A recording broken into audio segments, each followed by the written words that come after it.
বাংলাদেশে মাজারের বিরুদ্ধে কথা বলা আর অলিদের বিরুদ্ধে কথা বলা এক জিনিস না। মাজার পূজারী যারা আছে তারা এটাকে বিকৃত করে আমরা অলিদের বিরুদ্ধে বলছি, এই ধরনের একটা প্রপাগান্ডা কিন্তু চালিয়ে দিচ্ছে। এটা হচ্ছে তাদের নেক্সট শুরুতের ধোঁকাবাজি। আমরা আমাদের সম্পর্ক হবে মসজিদের সাথে, মাজারের সাথে না।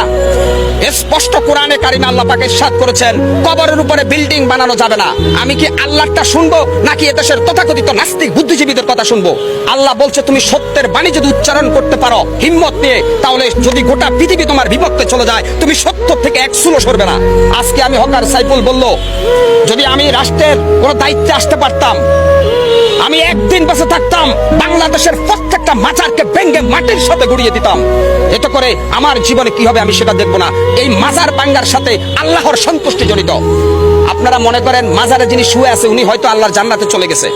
হযরত শাহজালাল শাহপরানরা আমাদেরকে ইসলামের দ্বীনি শিক্ষা দিয়েছে। আমার তো মনে হয় যদি শাহজালালকে আল্লাহ আরেকবার ফিরে দিত, শাহজালাল সিলেটের খাদেমকে আগে জবাই করতো যে বেটা বদমাইশ, আমি এসেছি এই জমিনের মধ্যে ইসলামকে কায়েম করার জন্য, আর তুই আমার পূজা করে আল্লাহর সাথে নাপারমানি করতেছিস। না, এটা শাহজালালের শিক্ষা হতে পারে না, এটা শাহপরানের শিক্ষা হতে পারে না। এটা হচ্ছে ধান্দাবাজ ব্যবসায়ী যারা আছে মাজার পূজারী, ওদের ধান্দা ওইটা। কি হয়েছে আজকে আপনারা আইসা মানববন্ধন করতেছেন কেন? মাজার ভাঙতেছি। আরে মাজার ভাঙতেছি আল্লাহকে খুশি করার জন্য। আর আপনারা মাজারে গাঁজা টানেন কেন? আপনারা মাজারে সেলফি তুলে মেয়ে ছেলে একসাথে এভাবে অবৈধ কাজ করতেছেন কেন? গান বাজনা ঢোল বাদ্য বাউল শিল্পী যারা আছেন, কোরআনের কোন রেফারেন্স আছে? আসেন আমি হকার সাইফুল চ্যালেঞ্জ করি, কোথায় বসবেন? কোরআন থেকে প্রমাণ করে দিব গান বাজনা বাদ্য ঢোল হারাম, মাজার হারাম। আরে ভাই, বিশ্বনবীর কাছে যেখানে ছাওয়া নিষেধ, সেখানে আমরা দেখছি অনেকে মাজারা যায় সেজদা দিচ্ছে। ওই চট্টগ্রামে এক ভণ্ড আছে মাইজ ভান্ডারের ওখানে, দেখি মহিলারা তারা সেজদা দিচ্ছে। আপনি এভাবে গোটা ইসলামটাকে ধ্বংস করে দিবেন আর আমরা ইসলামের পক্ষে কথা বলতে পারবো না। আপনি শয়তানের অনুসারী হয়ে হুঙ্কার ছাড়বেন আর আমি রাসূলের সৈনিক হয়ে আপনার হুঙ্কারের প্রতিবাদ করতে পারবো না। মুসলমান কি এত দুর্বল? তবে আমি মনে করব হয়তো অনেক জায়গায় বেশি একটু ওভারটেকিং হচ্ছে। আগে আমাদের ইসলামকে ক্ষমতা আনতে হবে, তারপরে মাজার না শুধু কোন ভণ্ড অলির দরবারও এই দেশে থাকবে না। দেওয়ানবাগী মতিঝিলের বিশ্ববিখ্যাত শয়তান ছিল, নির্বাজাল শয়তান দেওয়ানবাগী। সেই দেওয়ানবাগীর মাজার ভাঙ্গার কারণে একদল এসে মানববন্ধন করে, লজ্জা প্রত্যেকটা মুসলমানের জন্য। এইভাবে বিভিন্ন দরবার শরীফে আমরা দেখি যে এখানে উরুসের নামে গান বাজনা হচ্ছে, যেটা ইসলাম পরিপন্থী, কোরআন পরিপন্থী। অতএব আমরা যেটা মনে করি, সৌদি আরবে যখন মানুষ হজ করতে যায় বিশ্বনবীর কবর জিয়ারত করে, কবরকে পিছনে রেখে পাবে, অর্থাৎ বিশ্বনবীর কবরের কাছেও কিছু চাওয়া যায় না। সেখানে বাংলাদেশের অলিদের কাছে কিভাবে চাওয়া যায়? আর একটা রেফারেন্স দিব, জান্নাতুল বাকিতে বিশ্বনবীর অসংখ্য সাহাবাইজমান শুয়ে রয়েছে, ওদের কবরের উপরে একটা পাথর। বাংলাদেশে এরকম বিল্ডিং উঠাচ্ছেন, কারণটা কি? ওরা কি বিশ্বনবীর সাহাবীদের চাইতে দামি? বিশ্বনবীর এতগুলো সাহাবা জান্নাতুল বাকির মধ্যে শুয়ে রয়েছে, ওদের কবরের মধ্যে একটা পাথর। যদি ইচ্ছা করতো ওদের কবরকে সোনা রূপা দিয়া মুজাহিদ করে বানাইতে পারতো, কিন্তু আসলে আল্লাহ কোরআনে বলছে কবরের কোনো বুজুর্গি নাই, বুজুর্গি হচ্ছে আমলের। আল্লাহ পাক কোরআনে স্পষ্ট বলছে মহাসমুদ্রের ভিতরে সাঁতার না জানা ব্যক্তি যেমন অসহায়, ঠিক কবরে যে ব্যক্তি শুয়ে গেছে সে যত বড় আল্লাহর ওলি হোক সে তেমনই অসহায়। কেন?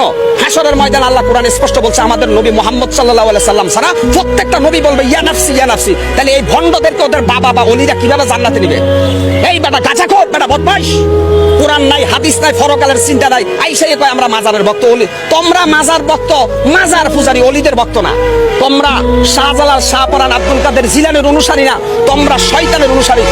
৯৬% মুসলমানের দেশে প্রত্যেকটা মুসলমানের ইমানি দায়িত্ব মাজার পূজারীদেরকে শায়েস্তা করা। এত করে যদি আমরা মারা যাই আমরা শহীদ আর ওরা আবু জেহেল। আজকে অত্যন্ত কষ্ট লাগে ভাই, অত্যন্ত দুঃখ লাগে।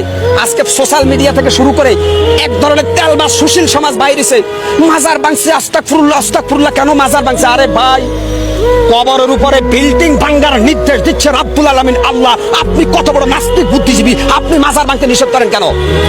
আমি বলছি না যে প্রত্যেকটা মুসলমানের ইমানি দায়িত্ব বাংলাদেশের প্রত্যেকটা মাজারকে ভেঙে গুটি গুটি করে দেওয়া। এখানে উগ্রবাদের গন্ধ পাও, মৌলবাদের গন্ধ পাও, তাহলে আল্লাহর কোরআন নিয়ে বসো। এই মাজার পূজারীরা আসো, আমি বসবো তোমাদের সাথে। যদি কোরআনে জায়েজ দেখাইতে পারো মাজার, আজ থেকে আমিও কোনো মাজারের অনুসারী হব। অতএব তোমাদের এই ভণ্ডামি, তোমাদের এই ধান্দাবাজির বিরুদ্ধে কথা বলছিল বাংলাদেশের হাক্কানি আলেম ওলামা। তোমরা তাদেরকে আবু জেহেল বলছিলা। অর্থাৎ এজিদ যখন হাসান হুসেনকে যখন এজিদের বাচ্চারা হত্যার ষড়যন্ত্র করে, তখন অনেক নামদারি আলেম ছিল, এরা জালেম। আজকে অত্যন্ত কষ্ট লাগে ভাই। আমি মনে করি আল্লাহর কসম খাইয়া বলতে পারি ভাগ্য পরিবর্তনের মালিক একমাত্র আল্লাহ। কোন পীর, কোন বাবা, কোন আউলি আমার ভাগ্যের ভালো বা মন্দ কোনোটাই করতে পারবে না। আমরা একটা পাকা চুলকে বাঁকা করতে পারবে না কোনো অলিমিয়া। আমরা অলিদেরকে সম্মান করি কেন?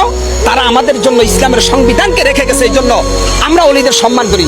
এখন মাজার বাংলা কি শাহজালালের ইতিহাস মুছা যাবে? শাহপরানের ইতিহাস মুছা যাবে?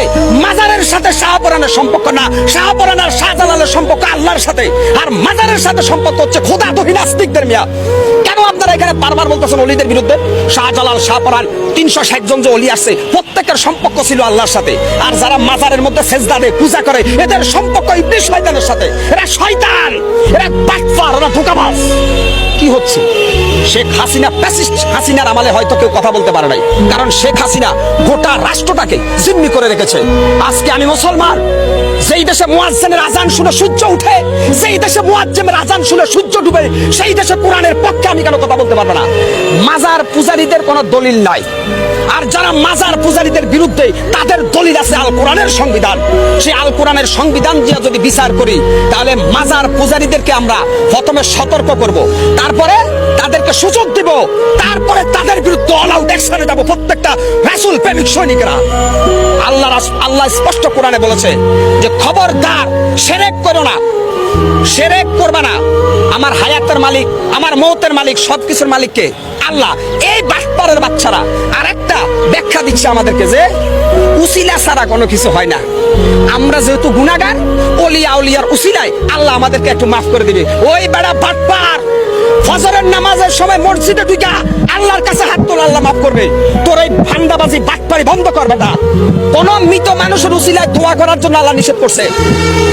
কোন মৃত মানুষের উসিলায় দোয়া করা যাবে না, জিন্দা মানুষের উসিলায় দোয়া করা যায়। এই বাটপারের বাচ্চারা কবরের কাছে যাইয়া আল্লাহর ওলিদের উসিলায় মাফ চায়।